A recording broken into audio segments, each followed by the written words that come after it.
കോൺഗ്രസിനെ സംബന്ധിച്ച് നോക്കുകയാണെങ്കിൽ ഏറ്റവും കൂടുതൽ കേൾക്കുന്ന ഒരു നെഗറ്റീവ് ഇമേജ് എന്ന് പറയുന്നത് രാഹുൽ മാങ്കൂട്ടത്തിന്റെ വിഷയം മാത്രമാണ്. മറ്റൊന്ന് ഇപ്പം നിലവിൽ കോൺഗ്രസിനെതിരെ പറയാനായിട്ട് CPM-നും BJP-ക്കും ഇല്ല. അവരാകെ കൂടി ഒരു വടിയായിട്ട് ഉപയോഗിക്കുന്നത് രാഹുൽ മാങ്കൂട്ടത്തിൽ വിഷയമാണ്. പക്ഷേ ഈ രാഹുൽ മാങ്കൂട്ടത്തിൽ വിഷയം അല്ലെങ്കിൽ രാഹുൽ മാങ്കൂട്ടത്തിന്റെ ആ ഒരു സ്ത്രീ വിഷയം, അതുപോലെ തന്നെ VD സതീശൻ രാഹുൽ മാങ്കൂട്ടത്തിനെതിരെ എടുക്കുന്ന ചില നിലപാടുകളുണ്ടല്ലോ.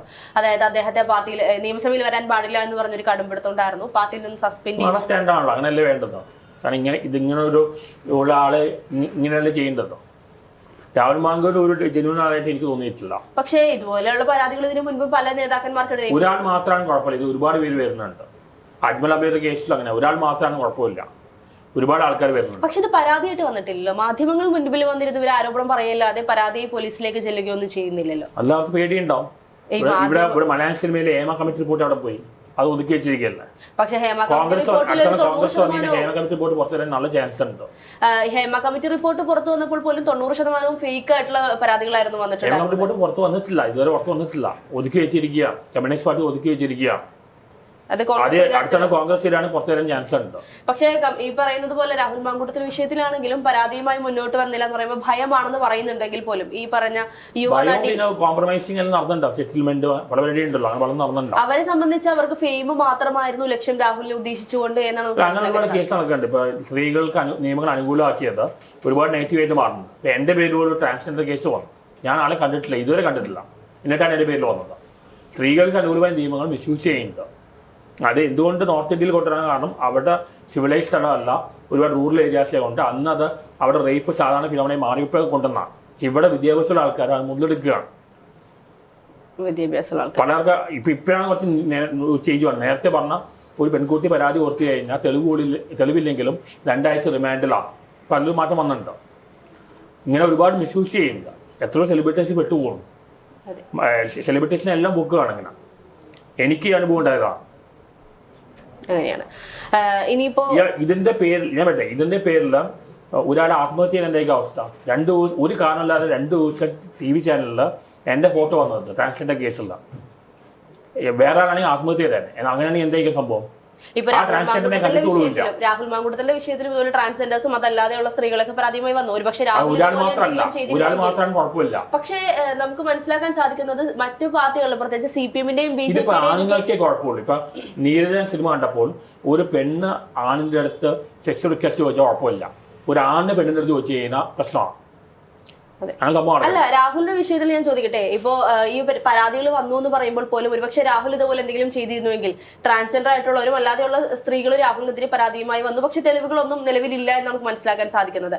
ആ ഒരു സാഹചര്യത്തിൽ രാഹുൽ ഇതുപോലെ എന്തെങ്കിലും കടുങ്കൈ ചെയ്തിരുന്നുവെങ്കിൽ ഈ സ്ത്രീകൾക്കെതിരെ കേസെടുക്കുമായിരുന്നില്ലേ? പക്ഷെ ഇതിപ്പോ രാഹുൽ പ്രതികരിക്കാതിരിക്കുന്നത് കൊണ്ട് മാത്രം രാഹുലിനെ നമുക്ക് തെറ്റുകാരനായിട്ട് കാണാൻ സാധിക്കുമോ? എൻ്റെ ഒരു ഇൻഡ്യൂഷൻ വെച്ചാൽ പറയുന്ന രാഹുലും അജ്മലൊന്നും ഇന്നസെന്റ് ആയിട്ട് തോന്നുന്നില്ല. ഇപ്പം നിലവിൽ കോൺഗ്രസ് പാർട്ടി രാഹുലിനെ മാറ്റി നിർത്തിയിരിക്കുകയാണ്. ഇനി അടുത്തൊരു തെരഞ്ഞെടുപ്പ് വരുന്ന സാഹചര്യത്തിൽ ചിലപ്പോൾ അതൊരു പൊളിറ്റിക്കൽ മൂവ് ആവുകയും ചെയ്യാം. ഇയാൾ ഈ ആരോപണം കൊണ്ടുവന്നത് ഒരു പൊളിറ്റിക്കൽ മൂവ് ആയിട്ട് മാറാം. ഈ CPM-ഉം BJP-യും ഒക്കെയാണ് ഈ ഒരു ആരോപണങ്ങൾക്ക് പിന്നിലുള്ളത് എന്നാണ് നമുക്ക് മനസ്സിലാക്കാൻ സാധിക്കുന്നത്.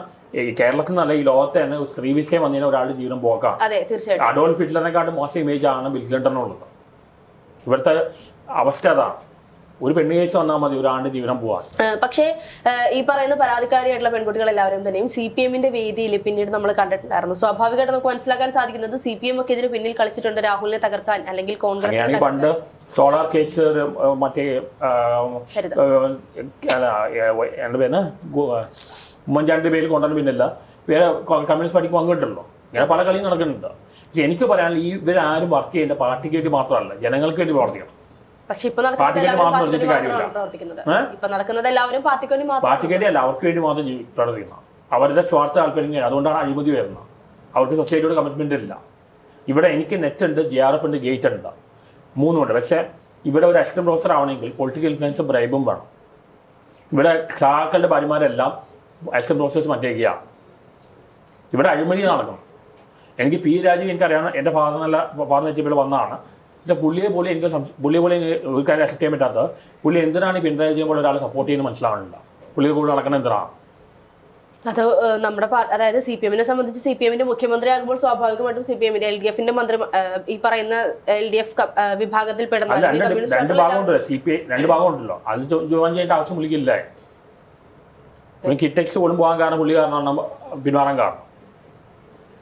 കിറ്റക്സ് ഉദ്ദേശിച്ചത് 2020 അല്ല, കിറ്റക്സ് ആണ് അവരൊരു ഫാക്ടറി തുടങ്ങാൻ തുടങ്ങിയില്ല ഇവിടെ. അത് കുറച്ചുകൂടെ പോസിറ്റീവായിട്ട് പി രാജീവ് ഇൻവോൾവ് ചെയ്തെങ്കിൽ കിട്ടിയായിരുന്നേനെ. ഓക്കെ. അപ്പോൾ ഇനിയിപ്പം ഈ പിണറായി വിജയന്റെ തുടർഭരണം വരില്ല എന്ന് പറയുമ്പോൾ പോലും അല്ലെങ്കിൽ ഭരണവിരുദ്ധ ഒന്നും പറയാൻ പറ്റില്ല. ഇത് ക്രിക്കറ്റ് മാച്ച് പോലെയാണ്. അവസാന നിമിഷം വരെ ഒന്നും പറയാൻ പറ്റില്ല. എൻ്റെ ആഗ്രഹം കോൺഗ്രസ് വരണമെന്നാണ്. പക്ഷേ അവസാനം എന്ത് സംഭവിക്കുമെന്ന് പറയാൻ പറ്റില്ല. ഇനിയുള്ള ടൈം വളരെ ക്രൂഷ്യലാണ്. നമുക്ക് കാത്തിരുന്ന് കാണേണ്ടത് തന്നെയാണ്. കാരണം എല്ലാവർക്കും ചാൻസ് ഉണ്ട് ഒരു അട്ടിമറി നടക്കാൻ വേണ്ടി സാധ്യതയുണ്ട്. അപ്പോൾ ഇനി എങ്ങനെയാണ് പിണറായി വിജയന്റെ ഇപ്പൊ തുടങ്ങി ക്ഷേമ പെൻഷൻ നിലപാടും തുടങ്ങിയിട്ടുണ്ട്. അതെ അതെ. ഇനിയൊരു ടൈമിലാണ് പുള്ളി ഏറ്റവും കൂടുതൽ കാര്യം കൊണ്ടുവരാൻ പോകണം. ഇതുവരെ കൊണ്ടുവരാത്ത കാര്യങ്ങൾ. പക്ഷേ അതിനുള്ള ആ പക്വതയിൽ പുള്ളിക്കുണ്ട്. പക്ഷേ ഇനി എന്തെങ്കിലും കൊണ്ടുവന്നത് കൊണ്ട് മാത്രം അധികാരത്തിൽ വരാൻ സാധ്യത അല്ലെങ്കിൽ അവസാന സമയത്ത് നോക്കിയിട്ടാണ് ആൾക്കാർ വോട്ട് ചെയ്യുന്നത്. അവസാനം ഈ ലാസ്റ്റ് 6 months ഭരണത്തിലാണ് ഇവർ ചെയ്യുന്ന അനുസരിച്ചാണ് ആൾക്കാർ വോട്ട് ചെയ്യുന്നത്. അതാ പറഞ്ഞ എന്തുവേണം നടക്കാം. പക്ഷേ ഈ ആരോഗ്യ മേഖലയെ സംബന്ധിച്ച് അല്ലെങ്കിൽ ആഭ്യന്തര മേഖലയൊക്കെ സംബന്ധിച്ച് നോക്കുകയാണെങ്കിൽ എപ്പോഴും വളരെയധികം പരാജയമായിട്ട് നമുക്ക് മനസ്സിലാക്കാൻ സാധിക്കുന്നത് ആരോഗ്യ മേഖലയിലാണെങ്കിലും മരുന്നുകൾ മാറിക്കൊടുക്കുക അല്ലെങ്കിൽ വലതേക്ക് ചെയ്യേണ്ടതിടത്തേക്ക് ചെയ്യുക, അത്തരത്തിലുള്ള ചികിത്സാ പിഴവുകളൊക്കെ ഒരുപാട് സംഭവിക്കുന്നുണ്ട്. മരണം വരെ സംഭവിക്കുന്നുണ്ട്. ഈ ഒരു അവസാനത്തെ 6 മാസത്തിൽ എത്രത്തോളം ഇവർ നല്ല രീതിയിൽ പെരുമാറിയാലും ഈ ഒരു ചെയ്ത കാര്യങ്ങൾ അല്ലെങ്കിൽ ഈ പറയുന്ന ദുരന്തങ്ങളൊന്നും ജനങ്ങൾ മറക്കാൻ സാധ്യതയില്ലല്ലോ. പറയാൻ പറ്റില്ല. ഈ ക്ഷേമ പെൻഷൻ പോലെ പല സംഭവങ്ങൾ കൂട്ടുകയാണെങ്കിൽ ആൾക്കാർ മറക്കുകയും ചെയ്യും. ക്ഷേമ പെൻഷൻ പോലെ ഇങ്ങനത്തെ പല കാര്യങ്ങളും ഇവരുടെ ഓഡിയൻസ് പാവങ്ങളെ ആൾക്കാരാണല്ലോ, അല്ലെങ്കിൽ ഒരു പ്രത്യേക കമ്മ്യൂണിറ്റി ആൾക്കാരുണ്ടല്ലോ, അവർക്ക് വേണ്ടി ചെയ്ത് കഴിഞ്ഞാൽ അവർ അക്സെപ്റ്റ് ചെയ്യും. എൻ്റെ ഒരു അഭിപ്രായത്തിൽ ഈവൻ ശബരിമല ഇഷ്യൂകൾ ഗവൺമെൻറ് ഇൻവോൾവ് ചെയ്യേണ്ട ആവശ്യമില്ല. കാരണം ശബരിമല ഇന്ത്യ ഒരു സെക്യുലർ കൺട്രിയാണ്. അവിടെ അവർക്ക് ശബരിമല ചേഞ്ച് വരുത്താണെങ്കിൽ ഇവിടെയുള്ള എല്ലാ അമ്പലങ്ങളിലും പള്ളികളിലും എല്ലാം ചേഞ്ച് വരുത്താം. അത് പ്രാക്ടിക്കലല്ല. അപ്പോൾ അവർ വിശ്വാസത്തോടെ ജീവിച്ചു പോട്ടെ. അല്ലെങ്കിൽ സതി പോലെ കാര്യങ്ങളാണെങ്കിൽ ഇൻവോൾവ് ചെയ്യണം, ട്രിപ്പിൾ തലാക്കൽ പോലെ. ഇങ്ങനത്തെ കാര്യം ഗവൺമെൻറ് ഇൻവോൾവ് ചെയ്യേണ്ട ആവശ്യമില്ല. കാരണം ഇന്ത്യ ഒരു സെക്യുലർ കൺട്രിയാണ്. അവിടെയാണ് സെൻട്രൽ ഗവൺമെൻറ്റിൽ ഈ BJP RSS ഉണ്ടാകുന്ന പ്രശ്നം. ഒരു ഹിന്ദു രാഷ്ട്രമാക്കി മാറ്റുക. ഇന്ത്യ ഒരു സെക്യുലർ കൺട്രിയാണ്. അപ്പോൾ കേരളത്തെ സംബന്ധിച്ച് മറ്റൊരു മുന്നണിയാക്കാൻ ശ്രമിച്ചുകൊണ്ടിരിക്കുന്ന ഒരു പാർട്ടിയാണ് BJP എന്ന് പറയുന്നത്. ഇപ്പോഴും അത്ര വലിയ വേരുകളൊന്നും ഓടിയിട്ടില്ലെങ്കിൽ പോലും ചെറിയ രീതിയിലേക്ക് വേരുകൾ ഓടി വന്ദേ ഭാരതിൽ കൊണ്ടുവന്ന നല്ലൊരു കാര്യമാണ്. അതെ, BJP കേരളത്തില് സ്ഥലം ഈ പറയുന്നത് പോലെ സുരേഷ് ഗോപി ജയിക്കുന്ന ഒരിക്കലും വിചാരിച്ചില്ല. പക്ഷെ അത് ഈ പറയുന്നത് പോലെ CPM-ന്റെ അട്ടിമറി കൊണ്ടാണ് എന്നാണ് പറയപ്പെടുന്നത്. അപ്പോൾ ഇത്തരത്തിൽ ഇനിയും CPM-ന്റെ സഹായത്തോടു കൂടി BJP കേരളത്തിൽ നിലയുറപ്പിക്കാൻ സാധ്യത കാണുന്നുണ്ടോ? BJP കമ്മ്യൂണിസ്റ്റ് ഒന്നിക്കുമ്പോൾ ചാൻസ് ഉണ്ട്. പക്ഷെ അങ്ങനെ ഒന്നിക്കലും പോസിബിൾ ആണോ? ഒന്നിക്കലാണ് പരസ്യമായിട്ടും ഒന്നിക്കില്ല, രഹസ്യമായിട്ടാണ് ഒന്നിക്കുന്നത്. അവരുടെ പല കാര്യങ്ങൾ നടക്കുന്നുണ്ട്. രണ്ടുപേരും നമ്മൾ കൊളാബറേറ്റ് ചെയ്ത് പൊങ്ങി വരാൻ നോക്കുന്നുണ്ട്. അത് രഹസ്യമായിട്ടാണ്, പരസ്യമായിട്ടല്ല. രഹസ്യമായിട്ട്. പക്ഷെ അത് ഇപ്പോഴത്തെ സാഹചര്യത്തിൽ രഹസ്യമായ പരസ്യം എന്നൊക്കെ പറയുന്നത് ആ ഒരു രീതിയിലാണ് പോയിക്കൊണ്ടിരിക്കുന്നത്. പക്ഷേ BJPക്ക് ഇപ്പൊ സുരേഷ് ഈ കമ്മ്യൂണിസ്റ്റ് പാർട്ടി ഇപ്പൊ ഇന്ത്യയിൽ ആയുള്ളത് ഇവിടെയാണ്. ബംഗാളിലെല്ലാം പോയി. ഇവിടെ പോയി കഴിഞ്ഞാൽ ഓൾമോസ്റ്റ് വൈപ്പ് ഔട്ട് ആവുക. ഇപ്പോ BJP അത് എന്തുകൊണ്ട് സംഭവിച്ചാണ് ഇപ്പോഴത്തെ കമ്മ്യൂണിസ്റ്റ് ആയിട്ട് പോകാൻ കാരണമാണ്. പണ്ട് ജ്യോതി ബസു, EMS, അച്യുതമേനോൻ അങ്ങനത്തെ ഉള്ള ആൾക്കാരുണ്ടായി.